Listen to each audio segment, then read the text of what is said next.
Hello, it's great to be with y'all.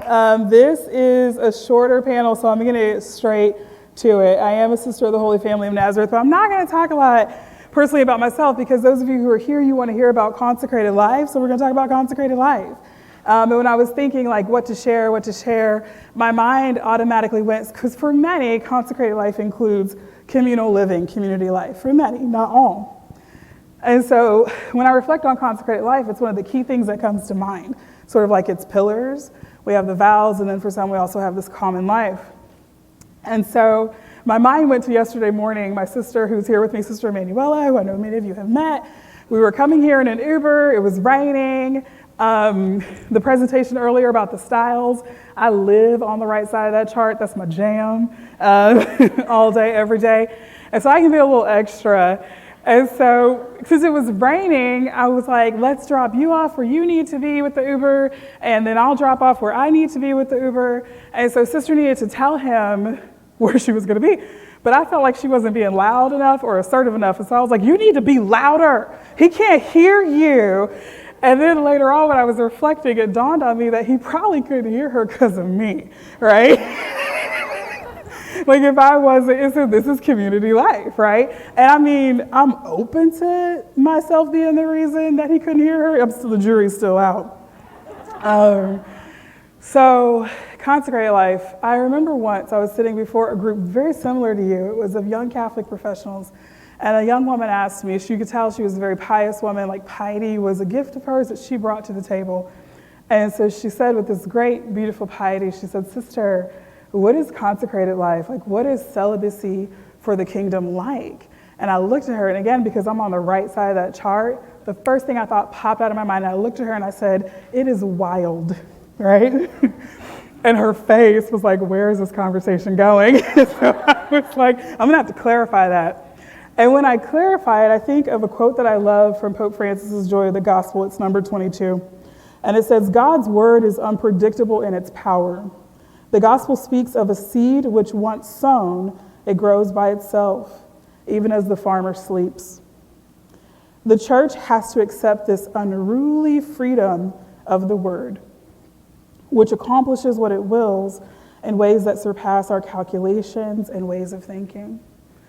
And so this takes me to like how I see the consecrated life, because it is this radical self-donation that creates this unruly relationship with the word, to where a stranger in a store can take the authority to consider me family, right, just by looking at these signs.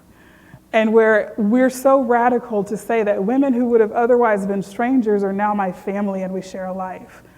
Even though the world might say it doesn't make any sense for us to share life, we do because of the gospel.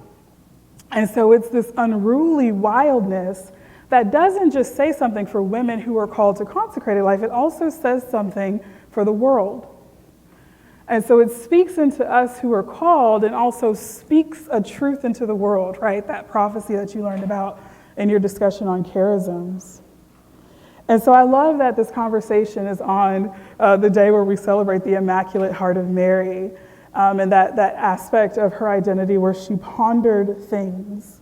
And so when I think about consecrated life, I think about a great pondering of what God hopes for the world, a great pondering of the coming of the kingdom that is incredibly also active in its prayer and its ministry.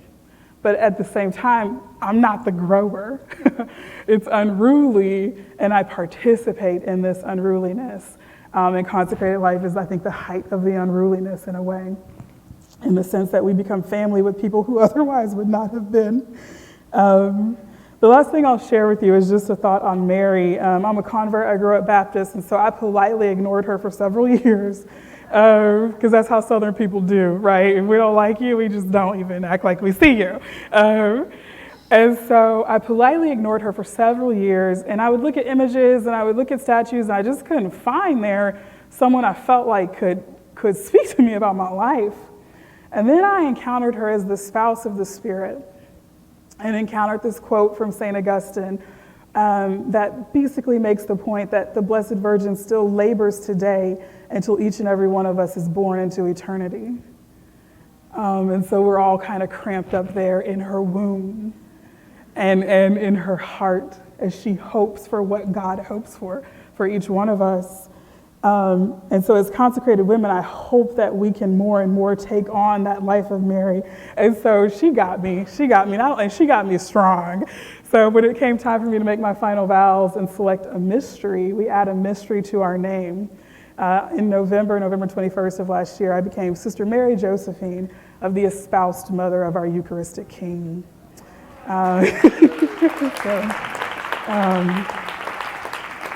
So yeah, this consecrated life where our hearts and our motherhood are stretched and stretched and stretched as we hope with God and cooperate with the unruly word. So I'm so excited. The life is incredibly ordinary, but there's almost a scandalous profundity to it that I think these women will open up for us as I introduce our first panelist who wanted to be